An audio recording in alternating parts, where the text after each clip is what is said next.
It's night, the kind of night that has no stars. A man crouches on a dirt road in the hill country of Israel, wearing a disguise. He has pulled off his royal robes, he has covered his face.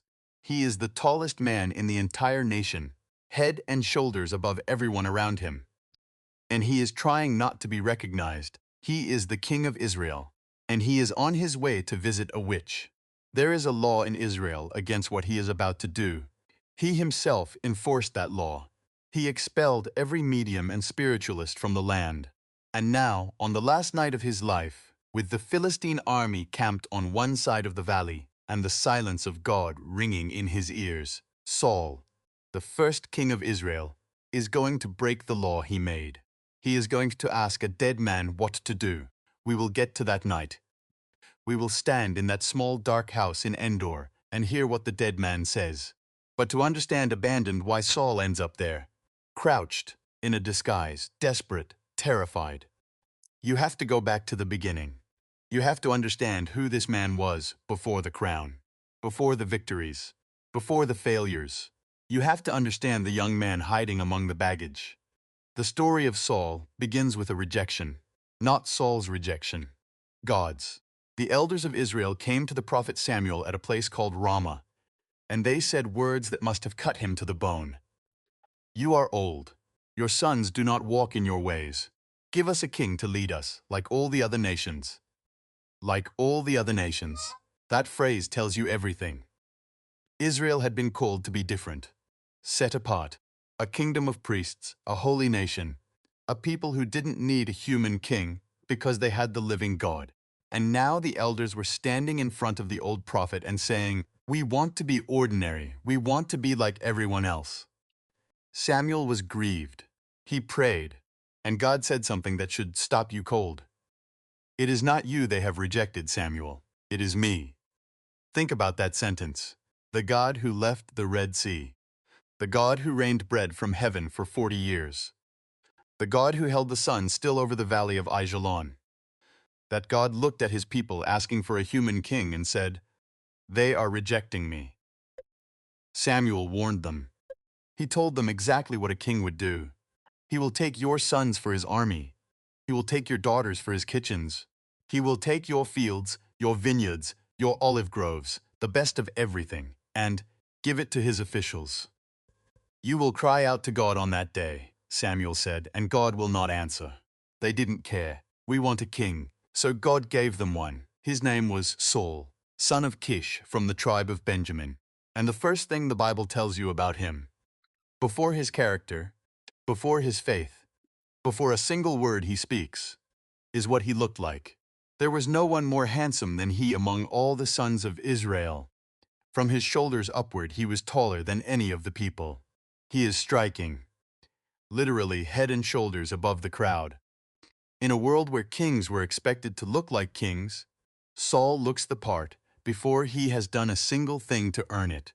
The historian Josephus, writing in the 1st century, notes that Saul's physical appearance made people feel that a man of such stature simply had to be destined for great things. But here is what the Bible does not tell you in that first description. Here is what most people miss. Saul is not looking for a kingdom. He is looking for donkeys. His father Kish had lost some donkeys, and Saul and a servant had been wandering the hill country for 3 days trying to find them. 3 days of dead ends, and now Saul is ready to turn back. He says to his servant, "Come, let us go back, or my father will stop worrying about the donkeys and start worrying about us." This is the first line Saul ever speaks in Scripture. He is thinking about his father's feelings. He is tired and ready to give up and worried about being a burden. This is not a man consumed by ambition. This is not a man dreaming of palaces and thrones. This is a young man from a small tribe, his own words, when Samuel tells him what is coming. "Am I not a Benjaminite from the smallest tribe of Israel? And is not my clan the least of all the clans of the tribe of Benjamin? Why do you speak to me like this?" The night before the public announcement, Samuel takes Saul aside. He pours oil on his head, olive oil, fragrant and golden, running down over that remarkable face, and he tells him what is coming. But notice the word God uses when he first describes Saul to Samuel. God does not say, "This is the king I am sending you." The Hebrew word is nagid. It means something closer to leader or prince to designate. A man appointed to go before the people. A man chosen to serve, not to reign. God is not giving Israel a monarch in the way they imagined. He is giving them a steward, a servant leader who answers to a higher king. Saul does not fully understand this yet, neither do the people. The next day, Samuel gathers all Israel at Mizpah. Tribe by tribe, clan by clan, family by family, the lots are cast. Benjamin, the matrix, Kish, and then the name, Saul, son of Kish. Silence, he is not there. They ask God where he is. And God says, and you almost want to laugh, except it is too human to laugh at. He has hidden himself among the baggage. There it is again. The most important man in Israel, on the most important day of his life, hiding. He is not standing at the front of the crowd with his chest out. He is crouched behind sacks and equipment, out of sight, hoping this will somehow pass him by.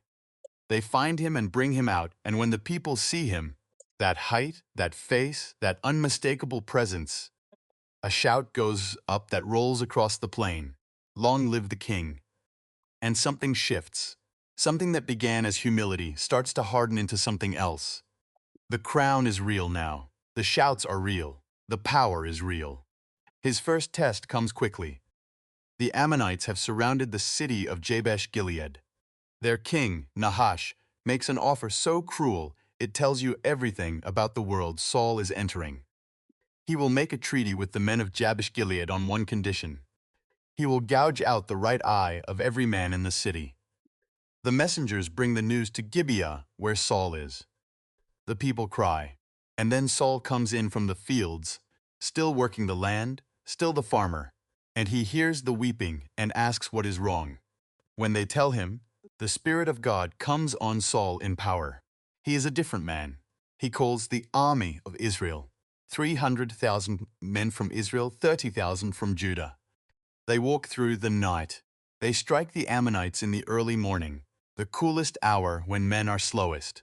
And by noon it is over. Jabesh Gilead is free, and the people love Saul for it. This is the Saul you want to root for. This is the man of whom Samuel says, at the celebration afterwards, that there is no one like him among all the people. The tall young man from Benjamin, surprised by everything, called by God, moved by the Spirit, delivering his people. Pay attention to this moment, because the gap between this Saul and the Saul crouching in a witch's house at midnight is longer than you think, and shorter than you think. The cracks. Gilgal. Saul is waiting for Samuel. The Philistine army is enormous. 30,000 chariots, 6,000 horsemen, soldiers like sand on the seashore, the text says. The men of Israel are terrified. They are hiding in caves, in thickets, in rocks, in cisterns. Some of them have already crossed the Jordan River and fled. Samuel had told Saul to wait 7 days. 7 days, and then he would come and offer the burnt offering before the battle, and tell Saul what to do. 7 days passes. Samuel does not come, and Saul watches his army dissolve around him. Men slipping away in the night, men hiding in the hills. And so Saul makes a decision, a small decision, a very understandable decision. He offers the sacrifice himself. The moment the offering is finished, the smoke still rising, the ashes still warm, Samuel arrives, and he looks at Saul and asks a question that carries the weight of everything that follows. What have you done? Saul explains himself. Reasonably, logically, the people were scattering. You hadn't come. The Philistines were ready to attack. I felt them. So I offered the burnt offering.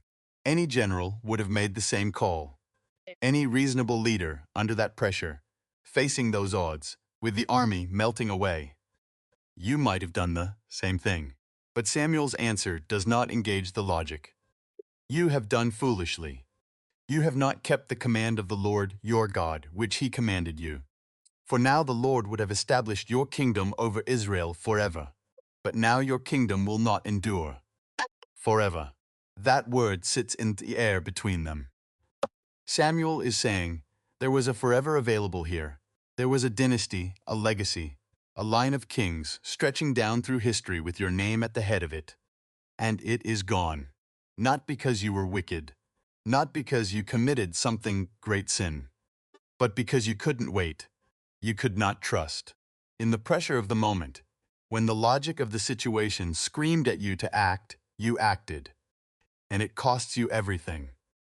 Here's what most people miss about this moment. Saul doesn't fight back. He doesn't argue further. He doesn't throw Samuel out of the camp. He accepts the rebuke and goes back to what he was doing. And the army regroups, and the battle happens, and Israel holds the Philistines off. Life continues. The kingdom continues.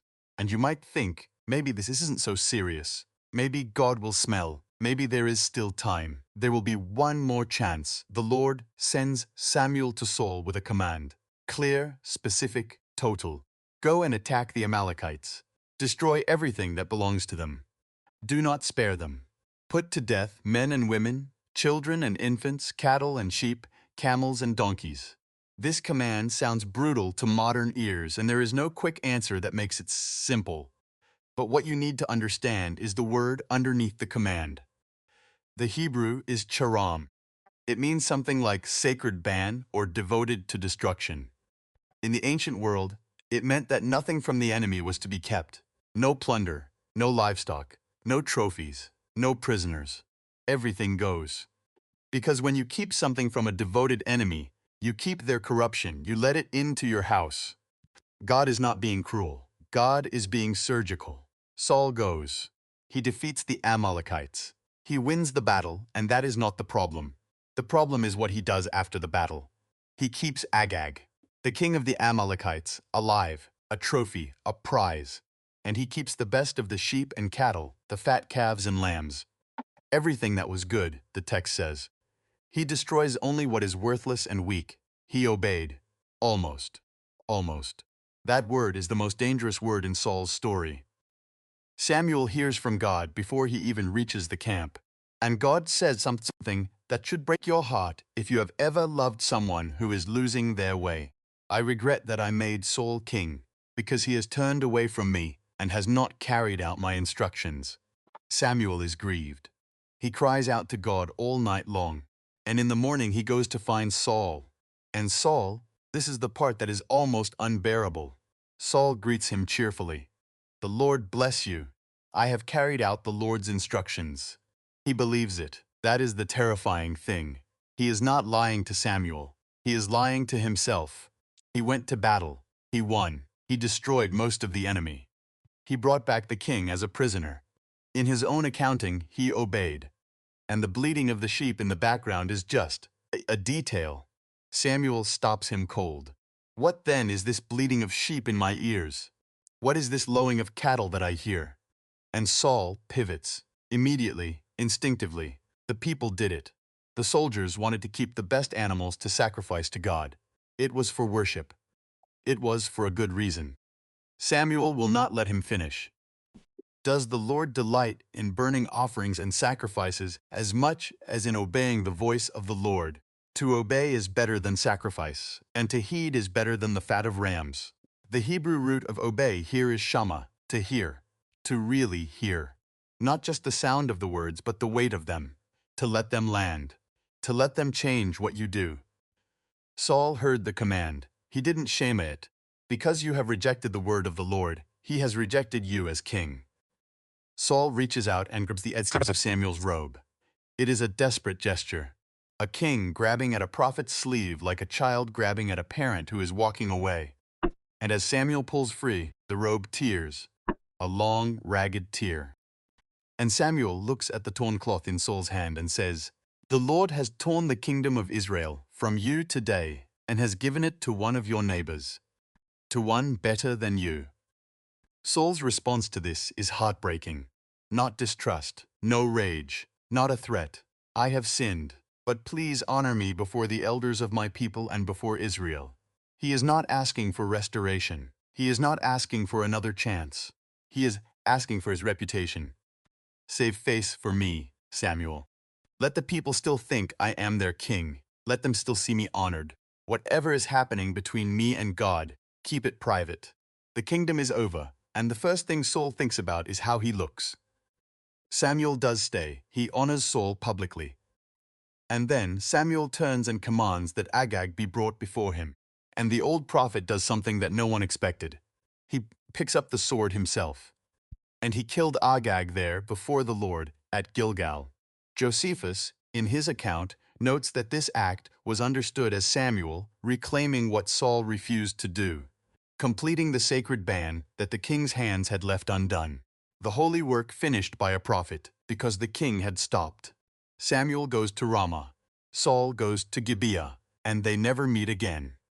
Now the Spirit of the Lord departs from Saul, and an evil spirit, the text is direct about this, comes and torments him. Think about the shape of that sentence. The Spirit of the Lord departs. An evil spirit fills the space left behind. This is not random. This is a pattern the Bible shows you over and over. When you refuse what is good, the space does not stay empty. Saul's officials suggest music as a remedy, and someone in the court knows just the man, a young shepherd from Bethlehem, a son of Jesse, skilled on the harp and strong and handsome and brave and wise. His name is David. The irony is almost too much to bear. Saul brings David into his court to calm the spirit that is tormenting him. And every time David plays, the evil spirit leaves, and Saul finds relief. He loves David. He makes him his armor-bearer. He writes to Jesse, "Let David remain in my service, for I am pleased with him." The man God has chosen to replace him is living in his house, playing music to ease his suffering. And Saul doesn't know it yet. But the day comes when he finds out. The Philistine giant falls. The army returns. And the women come out of the cities of Israel singing and dancing. And they sing a song with 2 lines. 2 simple lines that will undo everything. Saul has slain his thousands, and David his tens of thousands. Saul hears it, and something turns in him, dark and sudden, like a river changing course. They have thousands credited David with tens of thousands, but me with only thousands. What more can he get but the kingdom? From that day on, Saul keeps a jealous eye on David. The next day, the evil spirit comes again. David is playing the harp, and Saul picks up a spear. There is a spear always within reach now, always in his hand, and he screams it at David. David dodges. Saul throws it again. David dodges again. The man who was hiding among the baggage is now screaming weapons at the man who plays him music. The man who was too humble to present himself at his own coronation is now too paranoid to share a room with a shepherd boy. But it gets stranger. Saul has a son named Jonathan, and Jonathan and David love each other with a loyalty that cuts straight across the disaster of their fathers. Jonathan is the crown prince. He is the one who should be most threatened by David. By all logic, by all palace politics, he should be David's enemy. Instead, Jonathan makes a covenant with David. He gives him his robe, his tunic, his sword, his bow, his belt. He strips himself of everything that marks him as a prince and gives it to the shepherd. And Saul watches this, and it does not soften him. It enrages him. He throws the spear at Jonathan too, his own son, in his own throne room. The same spear, the same rage, the same hand. When Jonathan stands between his father and his friend, Saul does not see a loyal son. He sees a rival's ally. And in that moment, the spear spinning through the throne room air, Jonathan ducking away. You understand that Saul has lost something that cannot be found again. Not the kingdom. He lost that at Gilgal. Not the spirit. He lost that after Agag. He has lost himself. The years that follow are a long deterioration.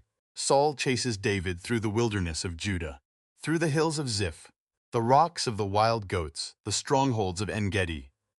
He takes 3,000 chosen men of Israel and hunts one shepherd across the desert.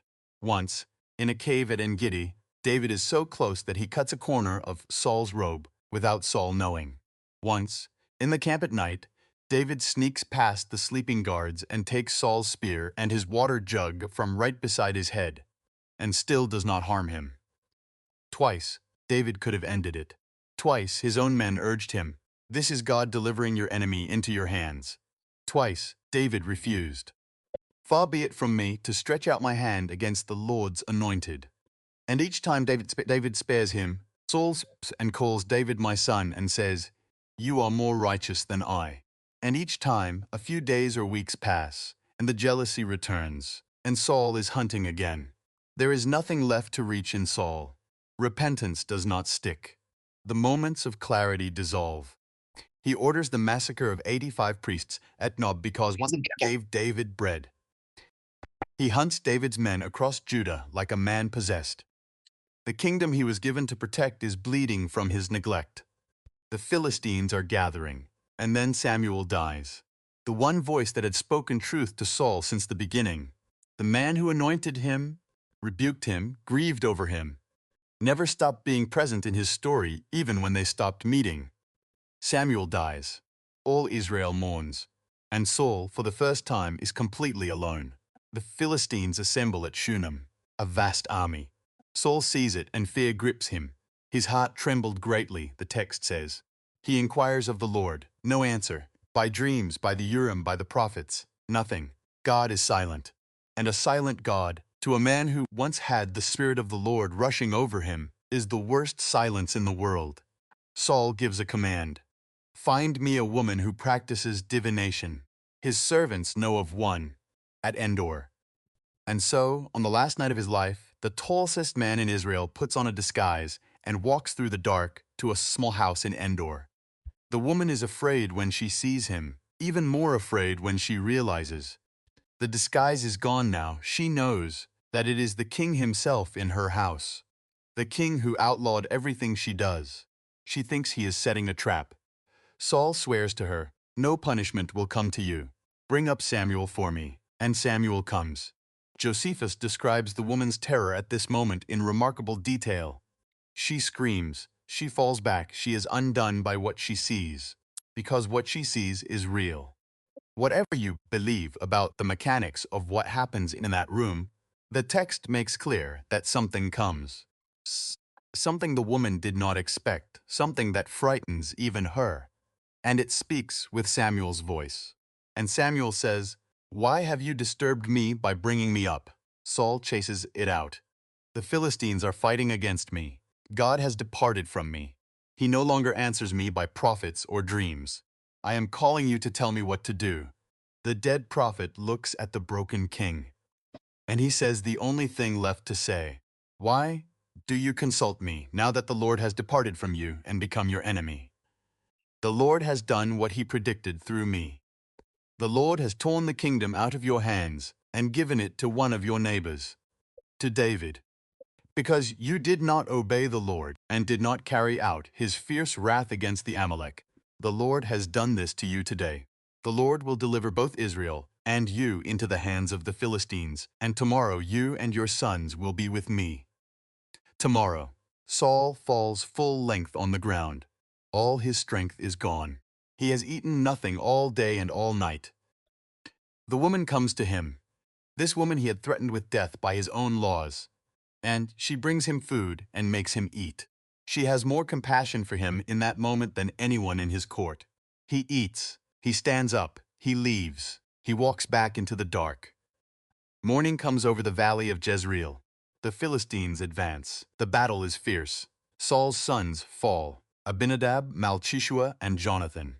Jonathan, the loyal one, the brave one, the one who loved David like his own soul, dead on the slopes of Mount Gilboa. The archers close in on Saul. He's hit. He is badly wounded. He turns to his armor-bearer and says, "Draw your sword and run me through. I don't want the uncircumcised to come and abuse me." The armor-bearer is too afraid. So Saul takes his own sword and falls on it. The tallest man in Israel, the first king of Israel, the man who was found hiding among the baggage. He dies on his own sword, on a battlefield he could not win. On the day a dead prophet told him was coming. The Philistines find his body the next morning. They cut off his head. They fasten his body to the wall of Beth-shan.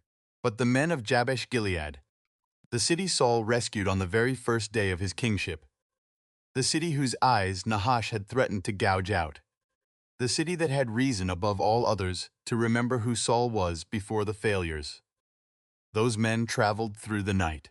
They take the bodies of Saul and his sons from the wall of Beth-shan. They bring them home and they bury them. and they fast 7 days. There is a sentence in this story that has stayed with me longer than any other. It is not about a battle. It is not about a throne. It is 3 words spoken by God to Samuel, early in the story, before Gilgal, before Agag, before any of the failures. I regret that I made Saul king. The Hebrew word there is nacham, grievance so deep it changes your course. The King James translates it, it repenteth me. And when you sit with that sentence, when you really hear it, you realize that the tragedy of Saul is not just a human tragedy. It is a grievance that goes all the way up. God grieves over Saul, not with indifference, not with coldness, with the kind of grievance you feel over a person who had everything they needed and still chose the small thing, the safe thing, the almost thing. So what do you do with Saul? Here is the first thing his story teaches you. God does not need perfect people. He never has. He chose a shepherd boy named David who would commit adultery and arrange a murder. He chose a man named Moses who had killed someone and couldn't speak well. He chose 12 disciples, not one of whom had a theological degree. God does not need perfect people, but he does need surrendered ones. What Saul could never fully give, what he reached for and then pulled back from every time, was full surrender. Not the obedience that makes sense, not the obedience that feels logical under the circumstances. The obedience that trusts when you cannot see the reason. The obedience that waits when everything in you screams to act. That kind of surrender. Saul could almost get there. Almost. And here is the second thing. Partial obedience is still disobedience. This is the hardest lesson in Saul's story because partial obedience looks so much like the real thing. Saul did attack the Amalekites. He did win the battle. He did destroy most of what God commanded. He kept the good sheep for sacrifice. For God, he would have said. His partial obedience was dressed in the language of worship. But God looked past the language and saw what was underneath. There is a version of Saul in every one of us. The version that follows God mostly. The version that is generous, except in the one area you're holding on to. The version that surrenders everything. Except for that one Agag you can't quite bring yourself to give up. The version that almost obeys. Stay with me on this. Samuel said, to obey is better than sacrifice. He wasn't just making a point about religious ritual. He was saying, I know what you can see. I can see you bringing the sheep for the altar. I can hear the bleeding. But I can also see what you're not bringing. And what you're not bringing is what I asked for. God always notices what you're not bringing. And the third thing, the one that is hardest to sit with, but the most important. The saddest line in Saul's story is not the night at Endor. It is not the spear thrown at his own son. It is not the sword on Mount Gilboa. The saddest line is the one where God says, I regret that I made Saul king. Not because God made a mistake, but because it didn't have to end this way. It was forever available. Those words Samuel spoke at Gilgal. The Lord would have established your kingdom over Israel forever. They were not empty. There was a lineage waiting. There was a dynasty with Saul's name on it. And it was not taken from him by an enemy. It was not taken from him by bad luck or circumstances beyond his control. It was released from his grip, one small act of self-reliance at a time, until there was nothing left to hold. Your story does not have to end at Endor. That is the point of Saul. Not condemnation. The Bible does not gloat over him. The men of Jabesh Gilead fasted 7 days for a reason. They remembered who he was when the Spirit was on him. They remembered the rescue at dawn and the roar of 300,000 men, and the young man from Benjamin who had no ambition except to find his father's donkeys and go home. That man was real. And the gap between that man and the one who died on his own sword is not mysterious. It is a map.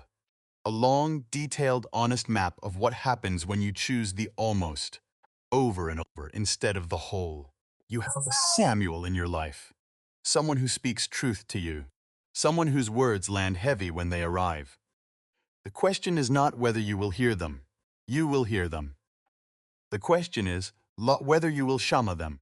Whether you will let them change what you do. Saul heard everything. He just never let it land.